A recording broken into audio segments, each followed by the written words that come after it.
ውድ አድማጮቻችን ይህ ከአፋር ፖድካስት ስቱዲዮ ነው የማቀርብላችሁ። ሻዕቢያ ሰላዮችን በየአካባቢው ላይ በየድንበሩ በትግራይ በኩል እየከተተች እንደሆነ እየሰማን ነው። ያው ሳተላይቶችም ደግሞ ብዙ ነገሮችን እያዩ ነው። ያው ምንም የማያመጡ ምንም እዚህ ግባ የማይባሉ ስለላችሁ እንደሆነ ስለሚታወቅ ያው ቀድሞ የገቡት አሉ። እነዛንም ደግሞ ድሮኖቹ ሁሌ መቀሌም በባድመም በእንትን እያረገች እየሰለለች ነው። ሳተላይቶችም ታግዙ ደግሞ ትላልቅ ምሽጎችን ያደረገበት ኦሬዲ በተጠንቀቅ እንዳለ ቦታ ተዘጋጅቷል። የሻዕቢያ መንግስት መገርሰስ ያለበት ኃይል ነው። የሻዕቢያ መንግስት መጥፋት አለበት። ሻዕቢያ መንግስት ካልጠፋ የኢትዮጵያ ህዝብ ሰላም አይሆንም። የፈለገ ሰላም እርቅ ቢወርድም እንኳን የሻዕቢያ መንግስት አሸባሪ ነው። በቃ ማገት ነው ስራቸው፣ ዝርፊያ ነው። በቃ ልክ እንደዚህ መርከብ ሲሄድ ያንንም መርከብ ይዘርፋሉ። ከማንም ዓለም ጋር እንዳለ አታካራ ውስጥ የገቡ ኃይል ነው። የሻዕቢያ መንግስት መገርሰስ አለበት። ሻዕቢያ መንግስት እኛን የአፋር ማህበረሰብን ወደ 200,000 ሰዎችን አፈናቅሏል። ይህ ደግሞ የማይካድ ሀቅ ነው። 200,000 የአፋር ህዝብ አፈናቅሏል። እንግዲህ አሁን ይዛ በባህር ጠረፍ ላይ ያሉትን እንዳለ የዳንካሊያን ማህበረሰቦችን በጭቆና ያዘው።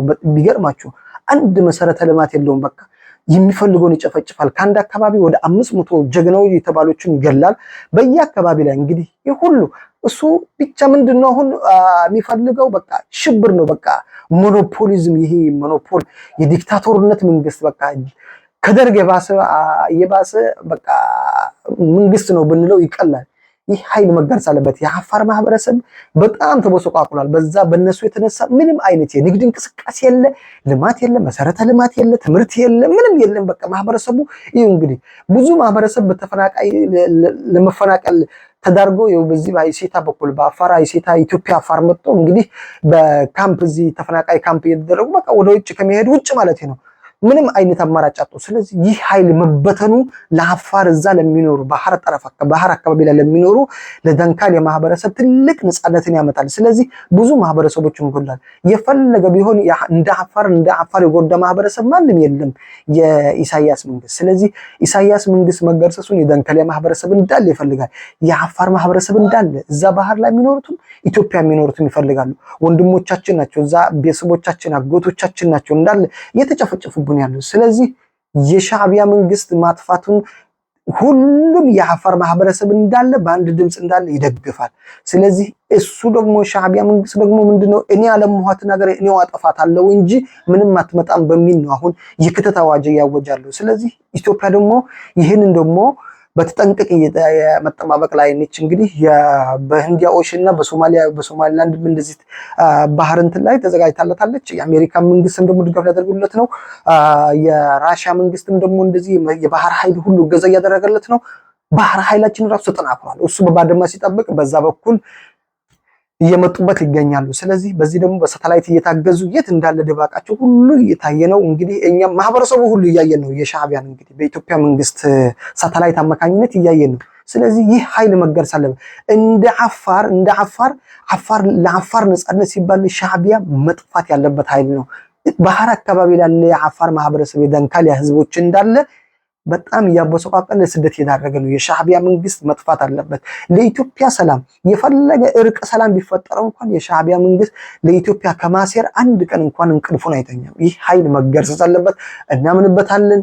የኢትዮጵያ ህዝብ እንዳለ የአፋር ማህበረሰብ እዚህ ኢትዮጵያ ያሉት ኤርትራ ያሉ የአፋር ማህበረሰብ እንዳለ ሁሌ በቃ ይሄ ነገር በቃ ተፋጥኖ ጉዳዩ የሻዕቢያ መንግስት ሲገረሰስ ሁሉም በጉጉት ላይ ስለሆነ የኢትዮጵያም ሰራዊትም ደግሞ ትዕዛዝ እየጠበቀ ስለሆነ ይህ ጉዳይ ማክተም ይኖርበታል። የሻዕቢያ መንግስት ሸባሪ ስለሆነ ለኢትዮጵያ ጸርናቸው፣ ለአፋር ጸርናቸው፣ ለአሜሪካም ለሁሉም ጸርናቸው። የፈለገ ቢሆን ለሳዑዲያ ወደቤን አከራይቻለሁ ቢል ማንም መስሚያው ጥጥ ነው። ኢትዮጵያ መስሚያው ጥጥ ነው። በቃ መብቷን ታስከብራለች። ይሄ በባህር በኩል ያለ የወደብ ጉዳይ ጥያቄ ምንም ሊከበር ይገባል። ይሄ በማንም ዓለም ህግ ላይ ደግሞ የባህር ጥያቄ ህግ ደግሞ ይፈቅዳል። ስለዚህ መጥቶ ከዛ ከሳዑዲያ እዛ ወደብ እዚህ ላርግ ማለት እንግዲህ የፈለገ ጋር ንክኪ ቢያደርግም መስሚያችን ጥጥ ነው። ኢትዮጵያ ሊገረሳቸው ይገባል። ይሄን ኃይል የፈለገ ለምን ኪራይ አይደለም ሽያጭ ለምን አረገም? ወደቡ በቃ ወደ ኢትዮጵያ ኮንትሮል መሆን አለበት። በቃ ኢትዮጵያ ወደብ ተጠቃሚ መሆን አለበት። 120 ሚሊዮን 130 ሚሊዮን ህዝብ ይዛ እንግዲህ እንደዚህ አይነት የአጥር መታጠር ልትታጠር አይገባም፣ ተገቢ አይደለም። ስለዚህ ይህ ኃይል መገርሰስ አለበት። ኢኮኖሚያችን እንዲያድግ ምን እንደ እኛ እኮ ሰጭ ሀገር ነን። ውሃ ሁሉ እየሰጠን አይደለ? ለኤርትራ፣ ለሱዳን፣ ለግብጽ ሁሉ እየሰጠን እኮ ነው አይደለ እንዴ? ታዲያ ምንድነው እኛም ወደብ ብንጠይቅ የወደብ ጉዳይ የነሱን ስንጠይቅ እኛ ጊዜ የዚህን ያክል ተራራ የሚያወጡት ሐራም የሚሆነው ምን የሚሉት ህግ ነው? እንደዛ የሚባል ህግ የለም በዓለም ህግ ላይ። ኢትዮጵያ ህጓን ጠብቃ ነው። ጸብጫሪነት አትፈልግም ኢትዮጵያ፣ ሰላም ነው የምትፈልገው። በመግባባት እሺ ካሉ እሰየው፣ እምቢ ካሉ ደግሞ መብቷን ያስከብር፣ ደግሞ ግዴታ አለበት መብቱን እንዲያስከብር ደግሞ ማንም ህግ ይፈቅድለታል። ወደፊት ብለናል። የአፋር ህዝብ የአፋር ዳንካሊያ ህዝብ ደግሞ እየተጎሰቃቀለ ነው፣ በነሱ እየተጎዳ ነው፣ በነሱ እየተጨቆነ ነው ያለው 30-40 ዓመት ምንም አይነት መሰረተ ልማት የሌለበት ህዝቡን ለማፈናቀል ስላደረሰ ባህር ጠረፍ ላይ ያሉት የአፋር ማህበረሰብ እንዳለ በጉጉት እየጠበቀ ስለሆነ የሻዕቢያን መገርሰስ የኢትዮጵያ መንግስት ደግሞ ወደፊት ብሎ ይሄን ነገር ጉዳዩን መቋጨት አለበት፣ ወደ ልማት መሄድ አለበት። የአፋር ማህበረሰብ ወደ ልማት እንዲገባ ይሄን ጉዳይ ማፋጠን አለበት ይላለው። ሰላም አለይኩም ወራህመቱላሂ ወበረካቱ።